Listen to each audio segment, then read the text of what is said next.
Advertencia, lo que viene a continuación es no apto para mentes aburridas. Las opiniones vertidas en este programa son de exclusiva responsabilidad de nuestra insaciable curiosidad. Señoras y señores, porque todo en la vida tiene su ciencia.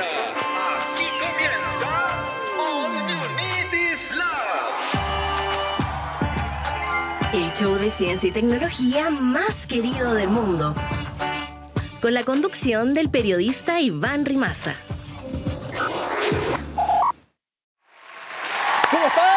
Bienvenidos a una nueva edición del You Need Is Love, completamente en vivo por Radio Usach y TV Usach, el canal 50 de la televisión abierta, y también por la 94.5 FM, como te digo, completamente en vivo, aunque como siempre el tiempo cambia, el mundo cambia y por tanto si no nos estás viendo en vivo, también hay repeticiones de lunes a viernes a las 7:30 de la tarde por el canal 50 de la tele abierta, los fines de semana también por la tele. De lunes a viernes no solamente nos puedes ver en vivo o escuchar en vivo por la radio y por la tele, también por la señal de Zapping, Mundo Pacífico a lo largo de todo Chile, y como si eso no fuera suficiente, también on demand, porque Netflix llegó para cambiar el mundo, entonces también puedes encontrar todos nuestros capítulos en YouTube o en Spotify para que revivas lo que estamos comentando acá. Para empezar esta jornada, esta mañanita, o esta noche, esta tarde, como decía de hecho Jim Carrey en... ¿qué película era? En Truman Show.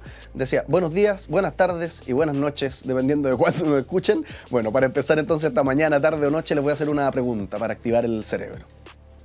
¿Por qué somos cosquillosos?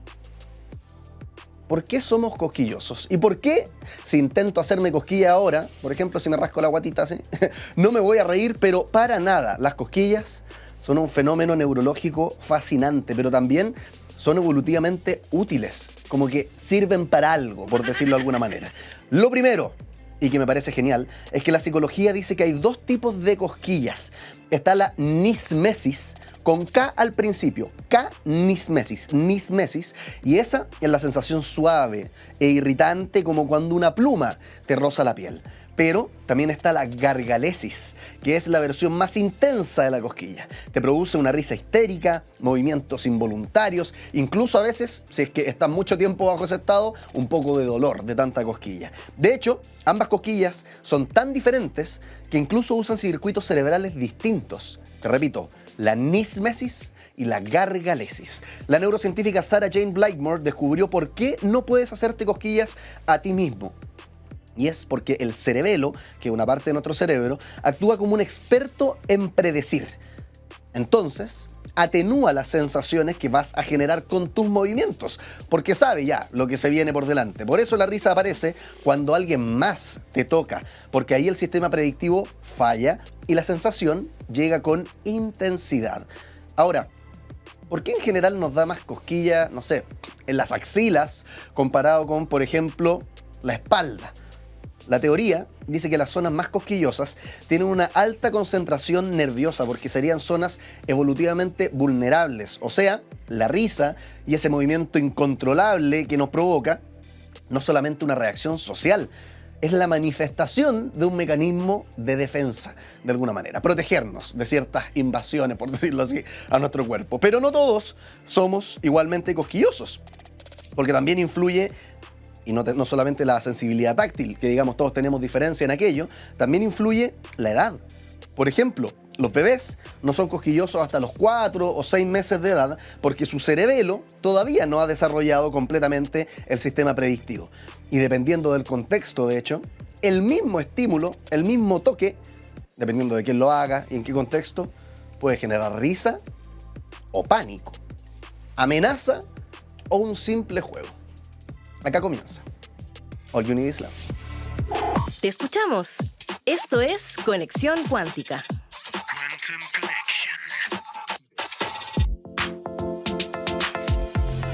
Te leemos porque esa es la idea de tener redes sociales, interactuar con ustedes. De hecho, ¿cómo te puedes ir a revisar nuestras redes sociales? Bueno, te las digo, @TVUsach, @Radio-Usach, @DiarioUsachOficial, @UsachOficial también. Y todas esas las encuentras en un código QR que aparece aquí abajito a la derecha en la pantalla. Tú lo escaneas con tu celular como si fuera la carta de un restaurante, pero en vez de ver platos exquisitos, te vas a ver respuestas exquisitas a preguntas fascinantes que hacemos día a día acá en nuestro programa. De todo, desde filosofía, neurociencia, historia y cuánto hay.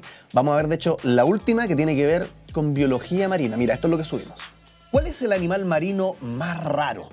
Responde la experta. A mí el que más me impactó fue un pepino muy grande que tuvo como 1 metro de largo, un pepino de mar, que es un pariente de la estrella de mar, ¿sí? Ese estaba muy profundo y tenía un cuerno como un rinoceronte. ¿Y qué sabemos de este pepino rinoceronte, Nadia? No sabemos nada, solamente sabemos que es un pepino, como un equinodermo, un grupo de las estrellas de mar, los erizos, ¿sí? Existen pepinos conocidos. ¿Qué pasa? Ese que vemos ahí, en la imagen, es otro pepino marino que le decían chanchito a la gente. Bueno, eso también son pepinos y también es novedoso. Ese pepino es raro, es nuevo. En verdad, todos los equinodermos tienen la capacidad de cambiar el conectivo, un tejido de su cuerpo y hacerse rígido. ¿Por qué le decimos pepino? Cuando uno no sabe cómo llamar a algo, lo asocia. Como por ejemplo acá la gente le decía chanchito, o al pepino violeta le dijeron batatita. Son nombres vulgares, como le decimos que le da a la gente. Bueno, en su momento alguien habrá encontrado este animal y lo llamó pepino y quedaron como los pepinos de mar. No sé sinceramente quién le puso el nombre pepino, pero viene ya en la historia. El pepino rinoceronte, qué locura. Y lo más fascinante de todo de la respuesta, más allá del pepino rinoceronte, que lo podemos conocer o no lo podemos conocer, es que nos decía, de hecho, Nadia, que no sabe nada del pepino rinoceronte. Y eso es algo increíble de la biología marina. Bueno, pasa un poco con la astronomía. Esa relación continua con lo desconocido. La física cuántica, por ejemplo, también pasa mucho eso. Relacionarse continuamente, o tu campo de estudio que sea no conocer, básicamente. La astronomía constantemente se enfrenta a desafíos y la biología marina lo mismo. Escuchabas tú ahí a Nadia, ¿no? Nos llamó la atención, encontramos este pepino de mar con un cuerno, le pusimos pepino rinoceronte, pero no tenemos idea qué es, no tenemos idea qué come, no tenemos idea qué respira, primera vez que lo encontramos, e imagínate cuánto tiempo llevamos haciendo biología marina y seguimos descubriendo nuevas especies. Vamos a ver los comentarios, nos dejaron ahí ustedes en las redes sociales para que tengan sus 15 segundos de fama, los vemos en las pantallas de Santiago Televisión. Alguien nos comenta, la inmensidad... TV USACH, me corrigen. Es que hoy estamos en Marcha Blanca, cambiamos el nombre este lunes. Así que anótalo también y si es que me sigo equivocando, nos mandas correo reclamando TV USACH. Se llama el canal ahora, dejamos atrás 10 años de historia de Santiago Televisión. Bueno, los comentarios que están ahí en la pantalla entonces de TV USACH. La inmensidad del mar y su diversidad quedó demostrada con la expedición del CONICET. Y a mi parecer, mientras más profundo iba la exploración, más extraordinario y fantástico se veían los animales que encontraban en la expedición. Claro, estamos hablando con Nadia justamente porque ella participó de esta expedición del CONICET que se hizo viral, explorando el fondo marino del Mar del Plata en Argentina. Viral no solamente por lo literalmente alienígena que parecían estas especies en el fondo marino, sino también por la fascinación de ella y de los otros colegas que se escuchaba, porque esto lo transmitieron completamente en vivo con gente, miles de personas sintonizando una expedición marina, una cuestión que para la ciencia es muy extraño. O sea, anda a preguntarle a un físico cuántas veces han hecho un streaming de él resolviendo ecuaciones, y acá los biólogos marinos lograron convocar a tantas personas que me parece hermoso, y bueno, eso es lo que nos comenta acá también en las redes sociales. Ojalá se repita también en Chile para que disfrutemos en vivo y con harto revuelo la variedad de fauna y flora marina que tiene nuestro país. Parte entonces de lo que revisamos en las redes sociales. Recuerda seguirnos, tenemos ahí el código QR y nosotros seguimos con más All You Need Is Love. Y ahora, ¿quién podrá explicarnos?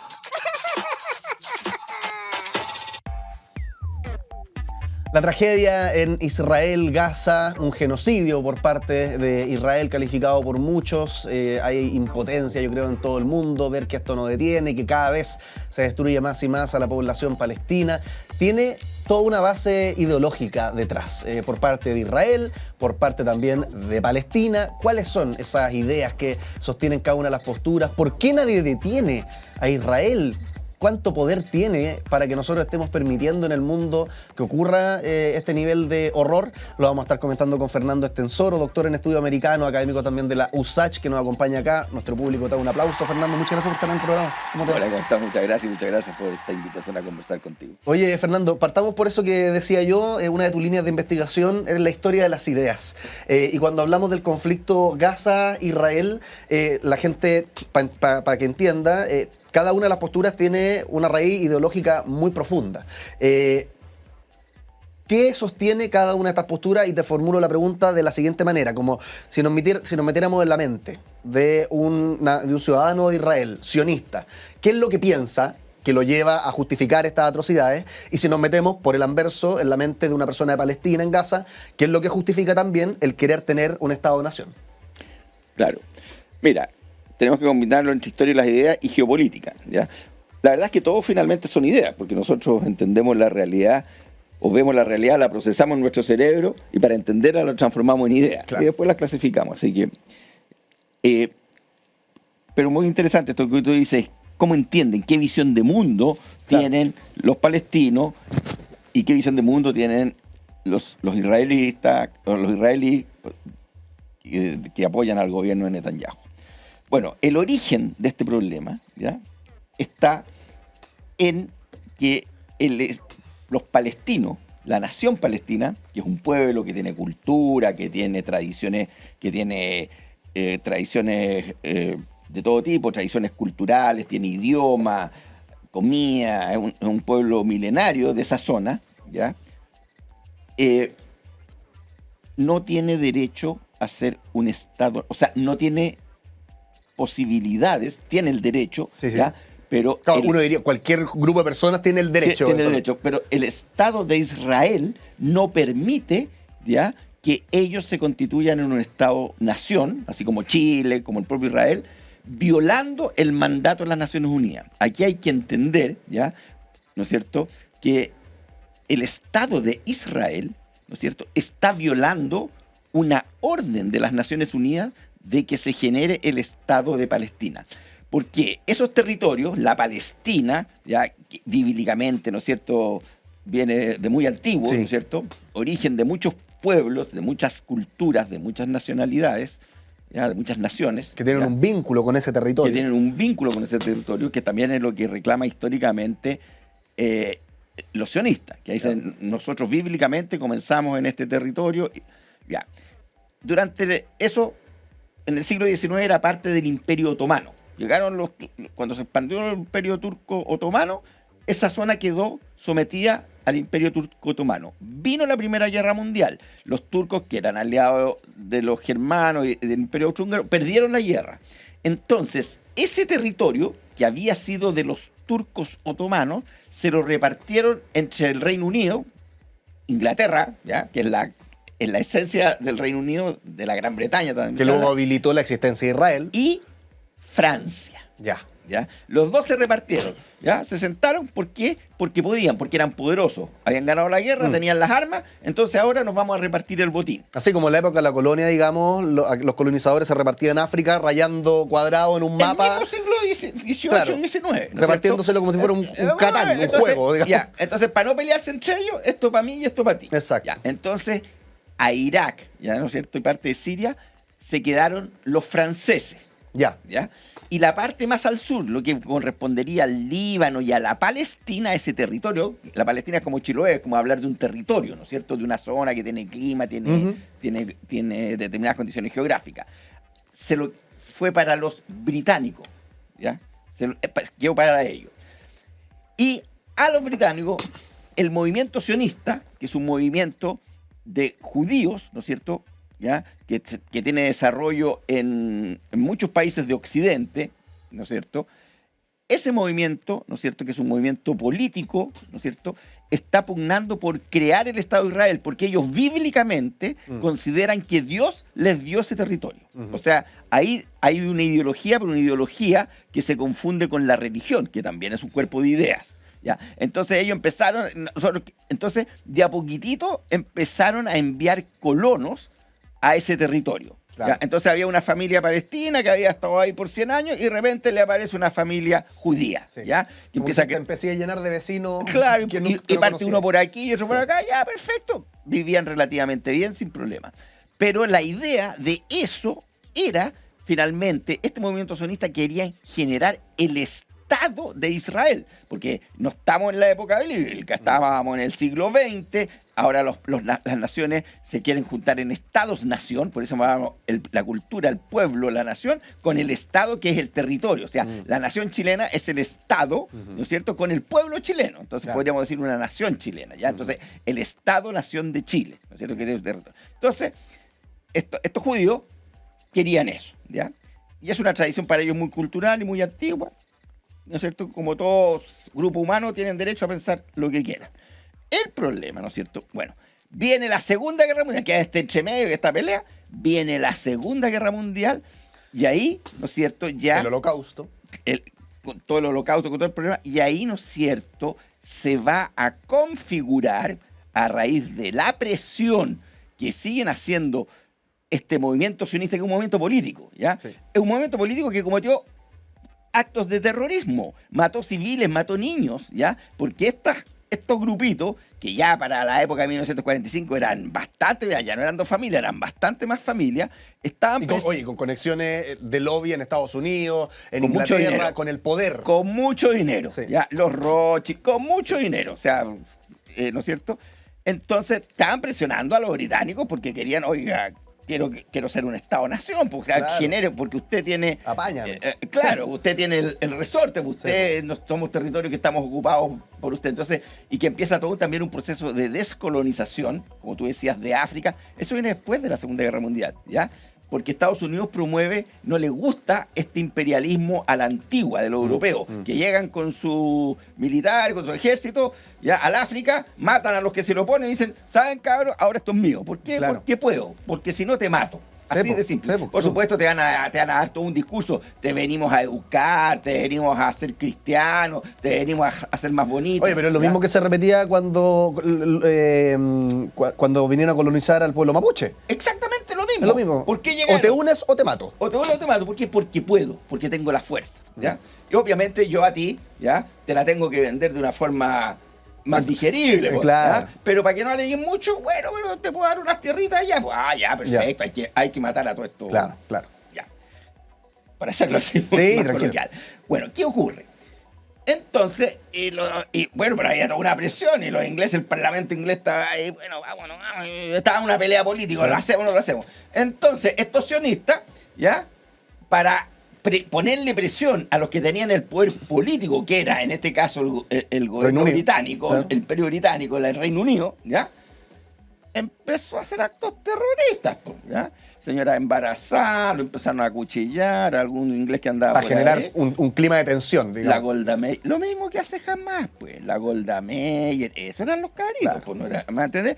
Entonces, ¿eso qué hizo? Eso fue un argumento para que los parlamentarios británicos, los parlamentarios del Reino Unido, en el Parlamento que apoyaba la creación del Estado de Israel, convencieran a los parlamentarios también ingleses que no querían, decían, no, esto no va a traer más problemas. Oye, pero mira, está quedando la escoba, están matando gente, ya, bueno, ya creemos el Estado de Israel. Claro. Se creó y mandar como una carta, entiendo yo, como de Belfort, algo así, que habilitó de alguna manera un respaldo después en la ONU y que le dijeran, claro, ya, o sea, tengan su Estado. Todo eso pasa por la nueva legalidad que ha instalado Estados Unidos, que se llama Naciones Unidas, que claro, antes no existía. Claro. Antes existía una cosa que se llamaba la Sociedad de las Naciones, que no funcionó. Pero ya cuando Estados Unidos crea las Naciones Unidas, y Estados Unidos pone el músculo, pone la fuerza, ¿ya? ¿Y por qué? Porque es el gran imperio, el gran hegemón que sale triunfando de la Segunda Guerra Mundial. No cayó ni media bomba en Estados Unidos, solamente en Pearl Harbor, en Hawái, ¿ya? Pero la gran potencia económica, la fábrica del mundo, el banco del mundo, el oro del mundo está en Estados Unidos. Entonces Estados Unidos crea las Naciones Unidas y dicen, ahora va a haber un orden liberal internacional. ¿Por qué? Porque yo lo digo. Obviamente trae a sus compadres para que lo apoyen, y ahí también estuvo Chile. Pero, ¿dónde se crea la sede de la ONU? En Nueva York. ¿Me entendí? O sea, y los judíos también en Nueva York, por lo demás. No, pero más que eso, lo que tiene Estados Unidos tiene el poder. Entonces, él dibuja el sistema internacional. Oye, Fernando, tú hablabas de la religión también como un corpus de ideas que sostiene para ambas partes, digamos, este conflicto. Y hace un tiempo hablábamos, de hecho, con profe Lausach, también, que es columnista acá de nosotros, el filósofo Mario Sobarzo.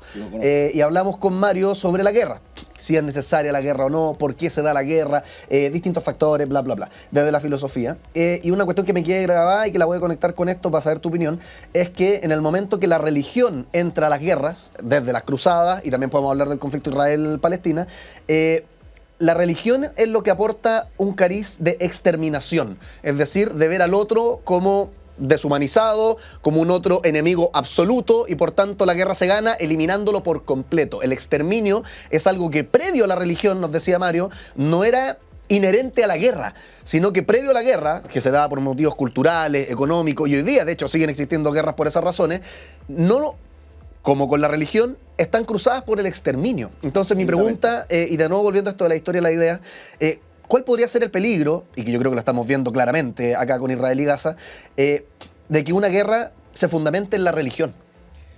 El que tú estás diciendo, ¿ya?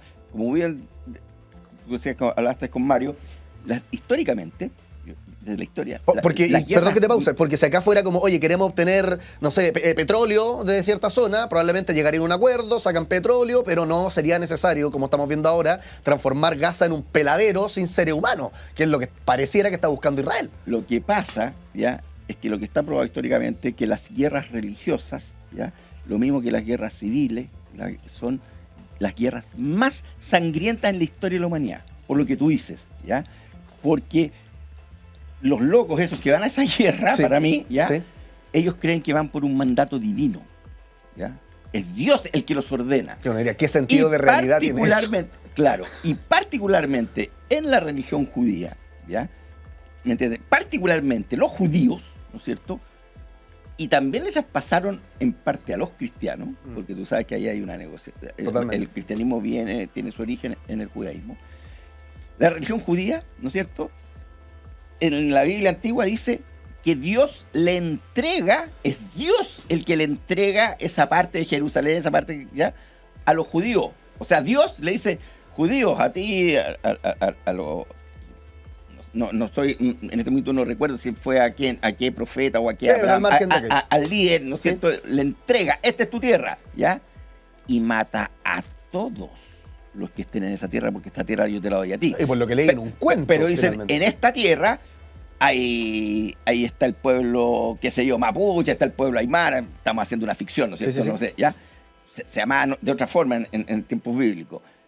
Y Dios le diría a los jefes de las tribus de Israel, mátenlos a todos, mujeres, niños, embarazadas, mátenlos a todos, limpien la tierra. O sea, esa religión está fundada en un genocidio.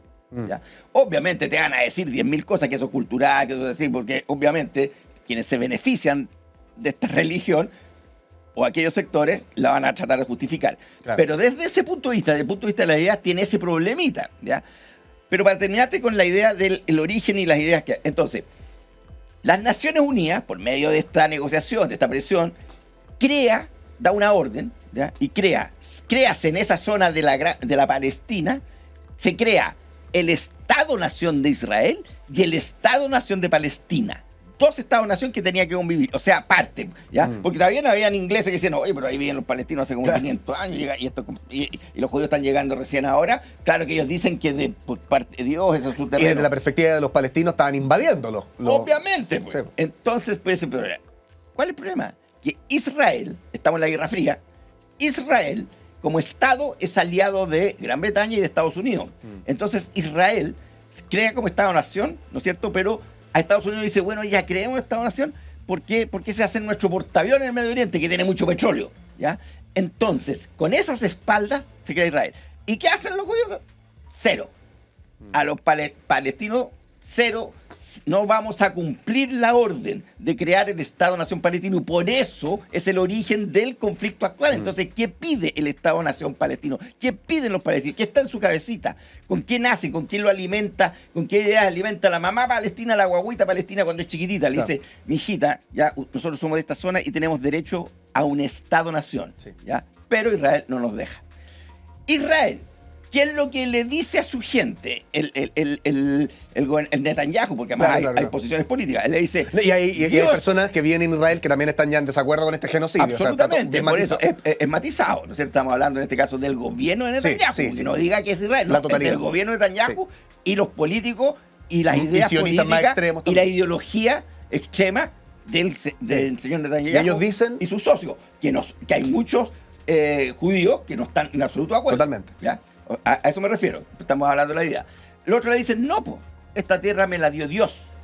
Y como me la dio Dios, yo tengo que cumplir el mandato de Dios. Entonces ellos, en su cabecita, están cumpliendo el mandato de Dios. Claro, y anda a preguntarle a Dios, pues no se puede. Es una cuestión no falsable. No, además que ellos son el pueblo elegido de Dios. Pues. Sí, Dios no eligió a los palestinos, Dios no eligió a los chilenos.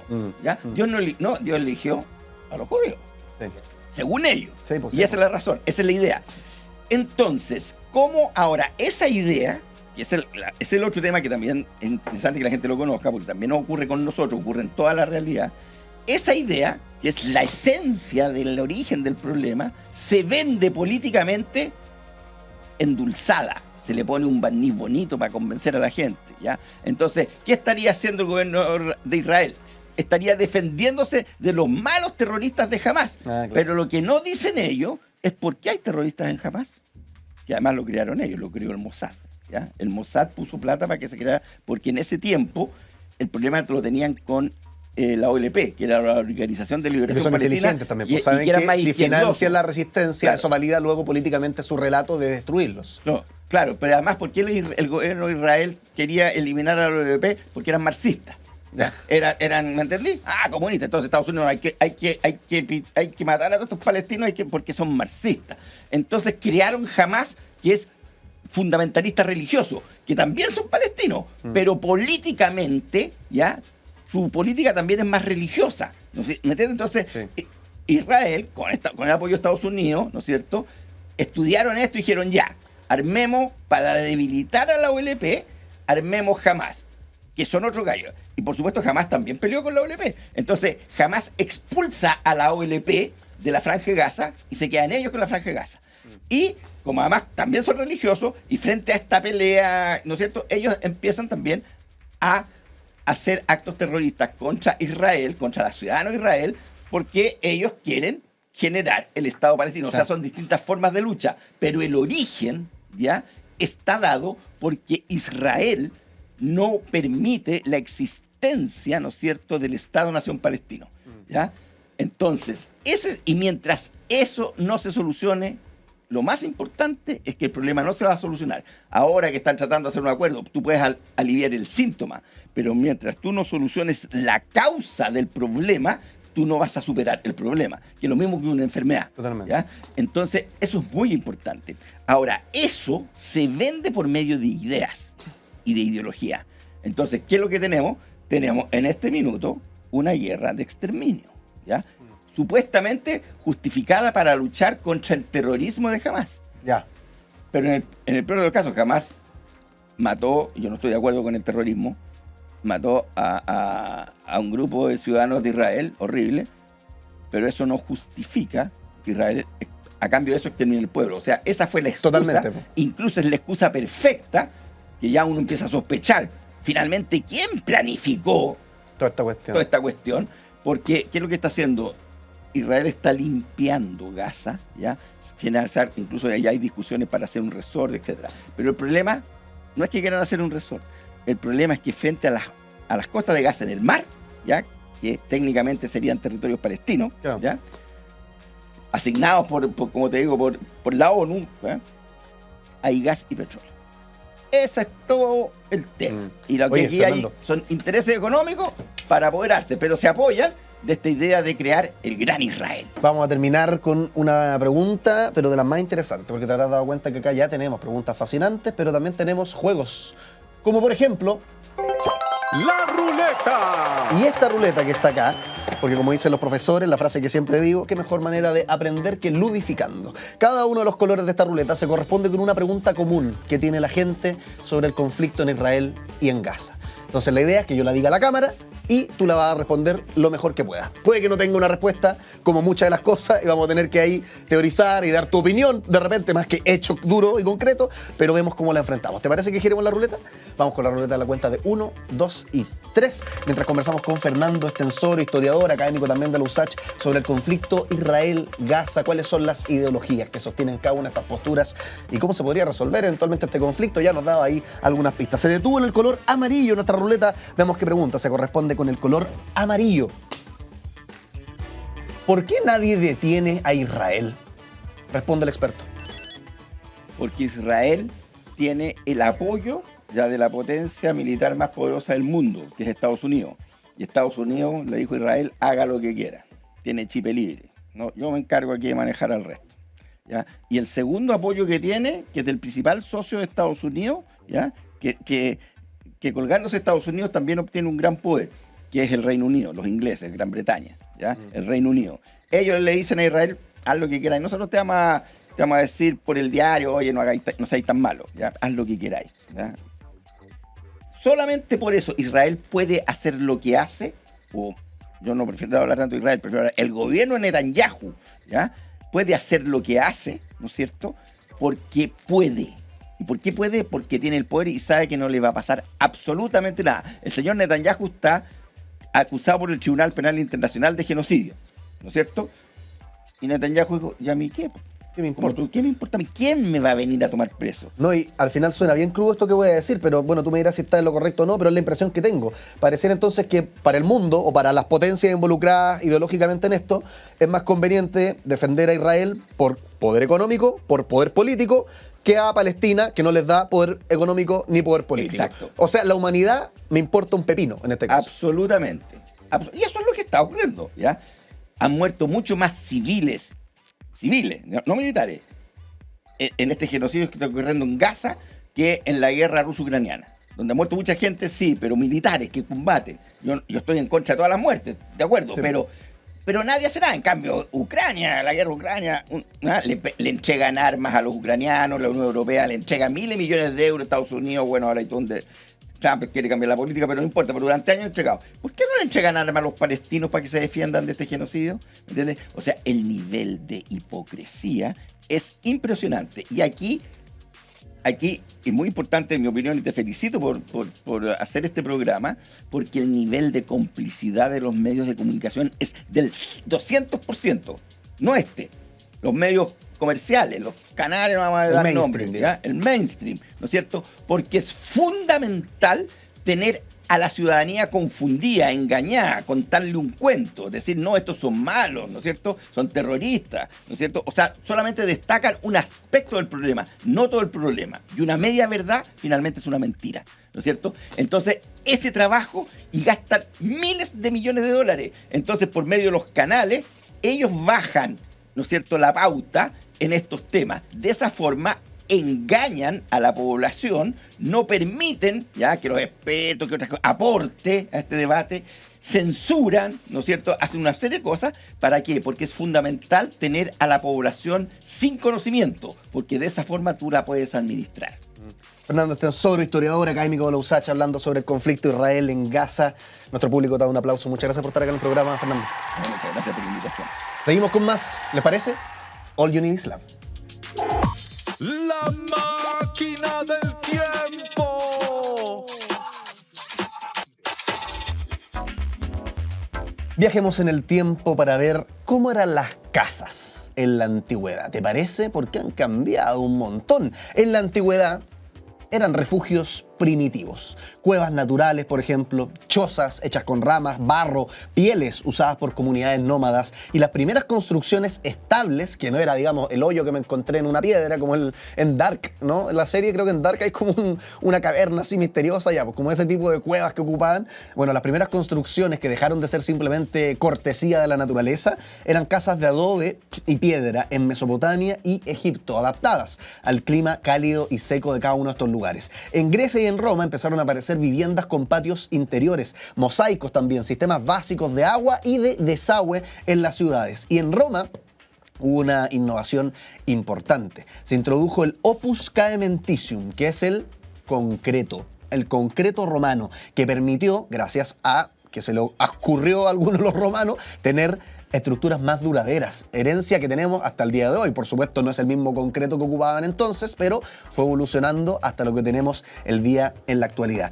En la Edad Intermedia pasó el tiempo y con ello fueron cambiando también las casas que veíamos en este planeta. En Europa medieval, por ejemplo, empezaron a aparecer casas de madera, casas de paja, principalmente en zonas rurales, mientras que en las ciudades las fachadas eran de un entramado de madera que se llamaba thatchwork, lo ocupaban en Europa. Los castillos y fortalezas, a ellos se les dejaba la piedra. Eran casas, uno podría decir castillos, no son casas, no, pero bueno, edificaciones donde se priorizaba la piedra. Eran pensados para la defensa, por tanto tenían muros gruesos, pocas ventanas. En las casas islámicas, ya que estábamos hablando de hecho del tema palestino-israelí, bueno, las casas islámicas y árabes tenían ciertas distinciones también, no eran iguales a las que se veían en Europa. Los patios interiores, por ejemplo, tenían fuentes que generaban una frescura natural, un patio interior, espacios también separados por género, que ustedes saben, hasta la época de hoy, si nos vamos a ver, por ejemplo, Afganistán es muy fuerte, la separación por género y todo lo que pasa con la política en torno a aquello, la policía de la moral, etcétera. Bueno, tiene raíces también en la antigüedad. Avances urbanos en esta época también ocurrieron un montón, el uso de la piedra y el ladrillo en ciudades más grandes,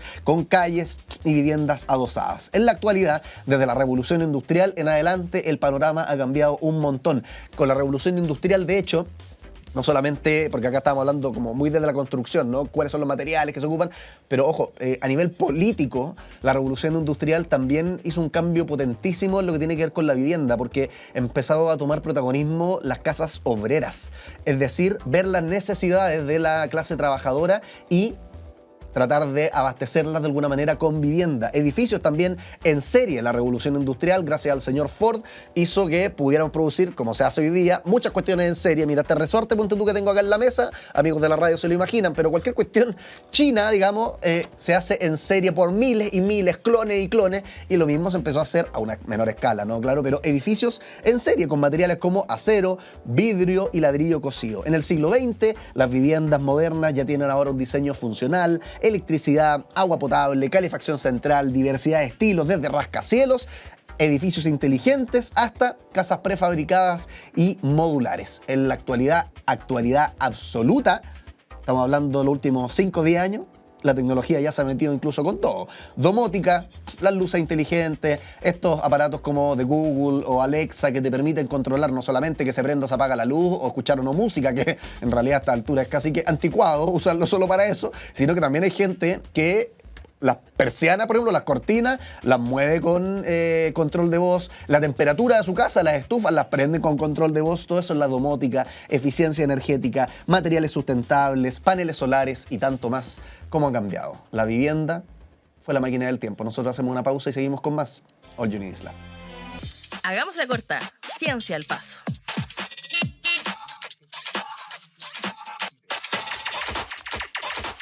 Seguimos con más. Hagamos la corta, como bien te decía. Revisemos alguna breve noticia científica.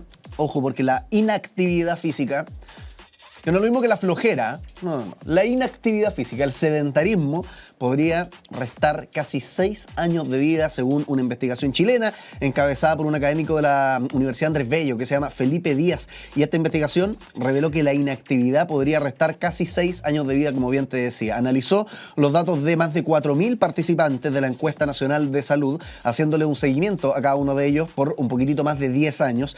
Y se dio cuenta, tras esta investigación, que las personas clasificadas como inactivas en esta encuesta, a las cuales le hizo un seguimiento, como te digo, presentaban un 62% más de riesgo de morir por cualquier causa en comparación con aquellas que sí cumplen las recomendaciones mínimas de ejercicio. De hecho, el estudio también identificó los grupos demográficos con mayor vulnerabilidad, donde el riesgo es especialmente alto en mujeres, adultos mayores de 60 años, habitantes de zonas urbanas, personas también con mayores ingresos, nivel educativo.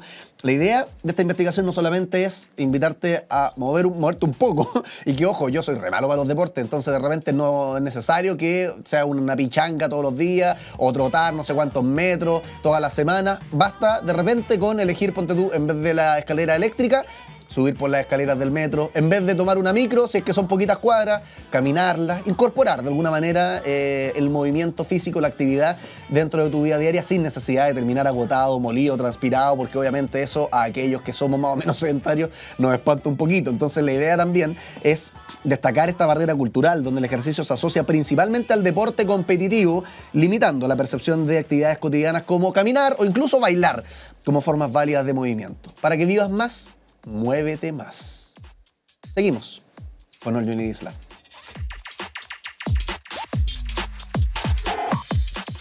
El que sabe, sabe. Y el que no conduce.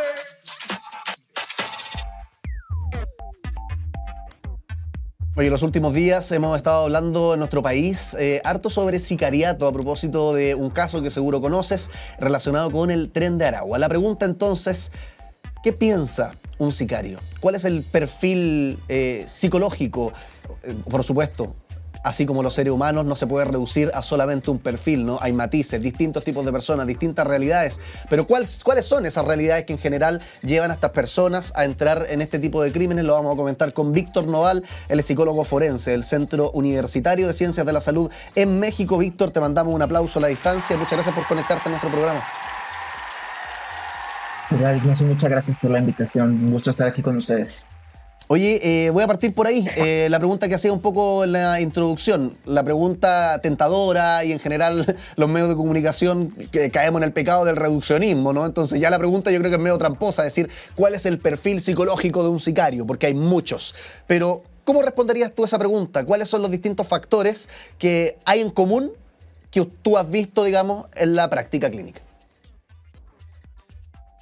Bueno, hay, digamos, dos grandes bloques que tenemos que considerar cuando hablamos de fenómenos tan complejos, que sería el fenómeno estructural y el fenómeno vinculado con la práctica individual de la persona en esa estructura, ¿no? En términos estructurales, pues hablamos de exclusión, pobreza, deficiencia en las oportunidades para que las personas encuentren un espacio de vida digna, para ejercer una vida que les parezca adecuada, como en términos de el acceso a una economía digna, a una vivienda digna, a un modus vivendi, digamos, que pues tenga sentido vivir de manera cómoda, ¿no? Eso es un tema estructural complejo en contextos como el contexto latinoamericano, pero además, dentro de esa lógica estructural, pues lo que se produce es una exclusión y una forma de mirar los cuerpos como si hubieran distintas categorías de ciudadanía, ¿no? Ciudadanos que aparentemente valen más, aparentemente valen menos, y que luego está vinculado con la capacidad económica, el ejercicio de poder, el uso de la violencia, y luego el espacio y cómo se genera la violencia en esos espacios. Entonces, otro fenómeno estructural muy complicado que se integra en esa lógica es la normalización de la violencia. Entonces, lo que necesita una persona para poder llevar a cabo este tipo de conductas que son tan violentas, tan antisociales, tan traumáticas, es desensibilizarse a la violencia. Y esto es un proceso larguísimo, es de muchos años. Estamos hablando de personas que crecen en esos contextos de exclusión, de pobreza y de hipernormalización de la violencia, que desde la infancia identifican como que la violencia es una forma normal de desenvolverse en los espacios. Aprenden a moverse a través de la violencia, aprenden que la violencia es una cosa normal y entonces la ejercen sin mayor dificultad. Pues esto, digamos, no es una cosa que se aprende de un momento a otro ni en un proceso formativo como muy rápido, sino que es una estructuración de entender cómo funciona la realidad y qué tienen que hacer para desenvolverse en esa realidad. Oye, y algo que me llama la atención con este tipo de crímenes y que me gustaría acá, lamentablemente puede que haya mucha gente viendo esto que va a disentir de repente con mi postura o incluso con la tuya, pero bueno, mala suerte, ¿eh? A mí me gusta este enfoque que le estamos dando porque muchas veces acá en Chile, y no sé si en México pasa, pero se ven imágenes de las cárceles, bueno, pasa con las maras, de hecho en El Salvador, bajo Bukele, y se tiende a deshumanizar al criminal, al nivel que hizo algo malo, no me interesa, golpéelo lo más que pueden, que le caigan las penas del infierno, no me interesa su background familiar en lo absoluto, ¿no? Entonces yo creo que esa es una reflexión que podríamos seguir dando acá en la entrevista, pero al margen de aquello, te quería hacer la siguiente pregunta, que es algo que me llama la atención con este tipo de crímenes, a diferencia de aquel que roba, aquel que estafa, es que hay una repetición del homicidio constantemente, y el homicidio, quitarle la vida a otra persona, yo asumo, genera una culpa increíblemente mayor que robar el celular o que estafar por no sé cuánta suma de plata. ¿Qué es lo que pasa con la culpa? ¿Están anestesiados por distintos factores? ¿Matar por dinero es frialdad absoluta? ¿Desesperación social? ¿Qué es lo que pasa? Porque no es lo mismo quitarle la vida a alguien 10 veces por dinero que robar 100 o 200 veces por dinero.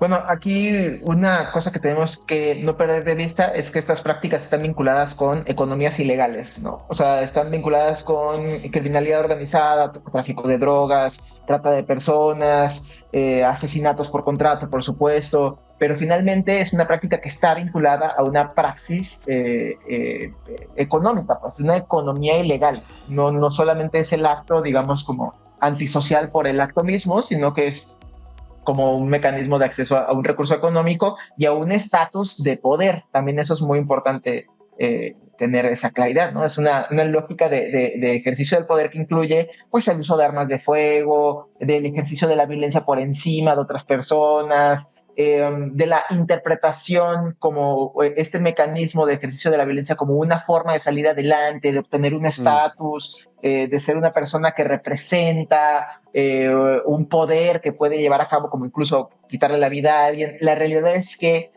para que esto suceda, con relativa facilidad, ¿no? Para las personas que constantemente cometen conductas como el homicidio, se requiere una desensibilización sistemática a la violencia. Esa desensibilización sucede a través del tiempo, o sea, no es una estructuración cognitiva que suceda de un momento para otro, no es como en las películas, pues. No necesita una estructura que logre condicionar que el hecho de quitar la vida es una cosa no solamente factible, sino que no es algo tan grave, que puede estar vinculado a una práctica económica, que la persona a la que le estoy quitando la vida, pues no tengo yo un vínculo familiar ni real humano con él, sino es simplemente un negocio. Son historias que ellos se van contando durante la vida, que van escuchando también durante su vida y que va haciendo entonces que se pierda un poco este valor, que se vaya como anestesiando la violencia, por decirlo así, ¿no? Para llevar conductas que normalmente son antisociales, pero luego son integradas en una práctica regular, tenemos un concepto que se llama teoría de la acción razonada. Una teoría de la acción razonada básicamente lo que quiere decir es que una persona que ejecuta conductas que a lo mejor desde afuera podrían parecer antisociales y que no lo hace con fines antisociales como por la maldad por sí misma, lo que hace es estructurar una idea que hace que su conducta tenga sentido. Entonces, si la persona a la que mato no tengo yo ningún vínculo efectivo con él, en realidad no me afecta quitar una vida porque es un trabajo, ¿no? Como cualquier otro trabajo que también podría ser más o menos agradable. Que eso configura una idea de, pues no estoy despreciando una vida válida, pues estoy trabajando, ¿no? Es una acción que sí, entendemos como antisocial desde afuera, pero que en la lógica interna de la persona que la ejecuta carece de ese valor, como lo entendemos desde el resto de comunicaciones y de aprendizajes sobre cómo dotamos de sentido la vida en general o la vida humana, ¿no? Entonces, es, digamos, otra forma de entender el acto de quitar la vida. Oye, ¿se puede rehabilitar psicológicamente a un sicario? Una cosa que valdría la pena reflexionar son sobre los mecanismos de reinserción social que tenemos en términos generales en el mundo occidentalizado, que básicamente es la prisión, ¿no? Yo creo que todas las personas en Latinoamérica sabemos que estar en prisión después de una ejecución de conductas antisociales constantes no garantiza la reinserción de la persona en el espacio social, porque para empezar, la prisión tampoco es un espacio libre de violencias, sino de una estructuración criminal interna, con procesos estructurales internos, de otra vez hipernormalización de la violencia, consumo de sustancias, cosas de esta naturaleza, ¿no? Que luego encuentran una forma, un modus vivendi en ese espacio, y si quieren reintegrar a la sociedad, pues habría que pensar qué tan lista está la sociedad para la reintegración de personas que quisieran tener una vida digna post este tipo de conductas. Entonces, la realidad es que con independencia, digamos, de las características psicológicas con las que se puedan intervenir, ¿no? Como dotar de sentido y de dignidad la vida del resto de personas, trabajar con la idea del sentido, del valor de la vida de todas las personas, no es que estas personas no lo entiendan como en términos intelectuales, pues, no que la lógica que les obliga a no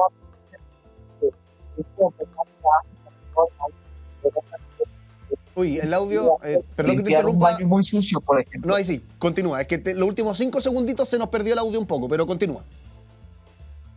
Sí, decía que a lo mejor otras personas pueden pensar en que ellas no se atreverían como a limpiar un baño muy sucio. Pues si una persona que limpia un baño muy sucio, pues claro que no lo están disfrutando, entiende que es un baño sucio, pero está acostumbrado a el ejercicio de la conducta, ¿no? No es una cosa psicológica, es una cosa estructural y de las condiciones asociadas. Entonces, más bien la lógica que tendríamos que pensar es si el espacio social de reintegración comunitaria está listo para reintegrar a las personas que han cometido estas conductas, para ofrecerles un mecanismo de vida digno que no les vuelva a colocar en esas condiciones, pues, porque tienen que hacer algo para vivir, pues. Y si es la única manera en la que han entendido que funciona la vida, es muy difícil desestructurarles de ese espacio, no solamente porque ya hay una configuración intelectual en ese sentido, sino porque hay una realidad material que no les permite otra opción.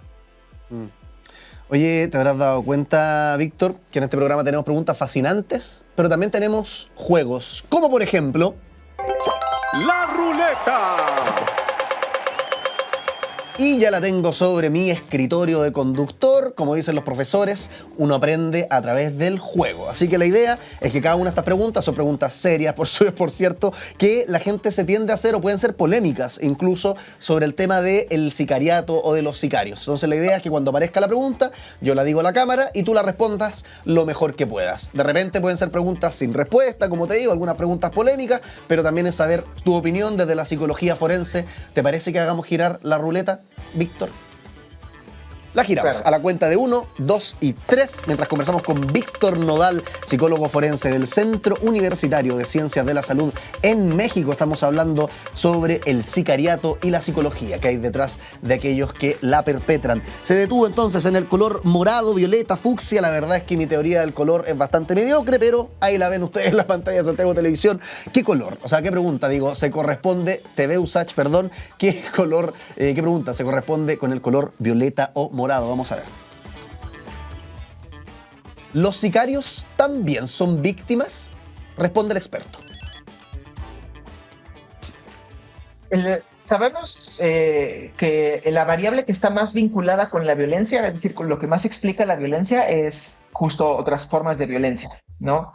Por poner un ejemplo común, uno de los primeros acercamientos que tienen las personas que luego ejercen conductas de sicariato son las vinculadas a reclutamiento forzado o a contextos complejos de violencia estructural, de pobreza y de exclusión, digamos. Ese es un común denominador en este tipo de conductas. Estas son formas de violencia estructural compleja que podrían ser más o menos visibles, pero que verdaderamente explican en términos estructurales la condición desde donde emergen estas personas como individuos, pues. Entonces, ciertamente podemos entender que más allá como del propio concepto de víctima, porque va a depender mucho de la historia individual, no es lo mismo una persona que es forzada a un reclutamiento para participar de ese tipo de conductas a alguien que a lo mejor pues es consecuencia natural de su historia en un contexto de exclusión. Pero más allá del término víctima, que depende más de la historia personal, sí habría que decir que sí o sí está vinculado con contextos complejos de violencia estructural y de exclusión que explican este tipo de conductas como en términos generales, que luego ya va construyendo historias individuales en cada una de estas personas. ¿Qué es lo que pasa, crees tú, o cómo podríamos, no sé si concientizar en la palabra, pero abrirle la cabeza? Porque muchas veces en la cultura popular el sicario suele ser retratado como un profesional, ¿no? Un soldado, un criminal. No vamos a negar que el sicariato es un crimen, eso dejarlo por una parte. Pero ¿por qué nos cuesta tanto ver esta otra careta, como tú decías, de un empleado de repente sometido a redes de explotación? No sé si una víctima, como bien tú decías, porque el concepto también puede inducir a cierta confusión, pero ¿qué pasa que nos cuesta entender todo esto que hemos hablado durante toda la entrevista y lo reducimos al final simplemente al demonio, básicamente, al sicario? Sí, primero creo que tiene que ver con una lógica mitológica alrededor del sicariato, ¿no? Como en las películas, como que fuera una persona muy elegante, muy construida mecánicamente para ejercer este tipo de conductas, incluso con una estética, ¿no? Cuando las personas piensan en personas sicarias, pues piensan en una estética de película, ¿no? Personas blancas, americanas o rusas, ¿no? Dependiendo del tipo de película que te guste ver, que cometen las conductas como muy estructuradas, como paramilitarizadas en un sentido como formalizado, como mucho más cercano, como una cosa como de espías, una cosa de esa naturaleza. Y eso hace que estemos como desatendidas de la realidad que estamos observando. Pues es que si usted observa como en términos barriales incluso, o en el espacio de la criminalidad que puede usted observar cerca de usted, pues se van a dar cuenta que las personas que cometen estas conductas, si usted la ve, pues se parece mucho a usted, o se parece mucho a un vecino, o se parece mucho al resto de personas que habitamos en el espacio. No es en absoluto como este líder mitológico y con una estética particular. Y eso un poco lo hacemos las personas como que no nos dedicamos a ese tipo de conductas antisociales, como para poder establecer una barrera que diferencie muy claramente de yo no puedo ser ese, ¿no? Porque esos son otras cosas, son monstruosos, no son seres humanos, no se parecen a mí, entonces yo soy bueno, ellos son malos. Si nos damos cuenta que en realidad nos parecemos mucho más, ¿no? Como igual somos personas asalariadas, igual y hasta ganamos muy parecido, porque uno pensaría que la economía ilegal del sicariato es de millones y millones de dólares, y no es cierto, es una cantidad niña de dinero como para ponerle a una vida. pues nos vamos a dar cuenta que tenemos más cosas en común de lo que nos gustaría pensar, y lo único que nos diferencia son las condiciones estructurales que explican vidas individuales y que a lo mejor tuvimos suerte de no estar en esas circunstancias, y eso es muy difícil de integrar, muy incómodo de pensar. Es más fácil construir un enemigo monstruoso que pensar en esas condiciones que nos condicionan a todas y a todos. Oye, qué bonita respuesta, Víctor, qué ilustradora. Te agradezco, te mandamos un aplauso a la distancia. Muchas gracias por estar en nuestro programa. Víctor Noal, psicólogo forense del Centro Universitario de Ciencias de la Salud en México. Muchas gracias, que estén muy bien. Muchas gracias a ustedes. Seguimos con más. ¿Les parece? All You Need Is Love.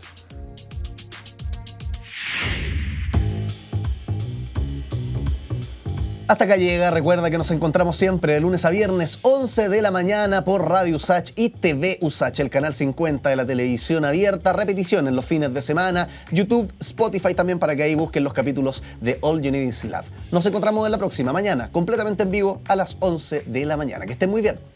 Chao, chao.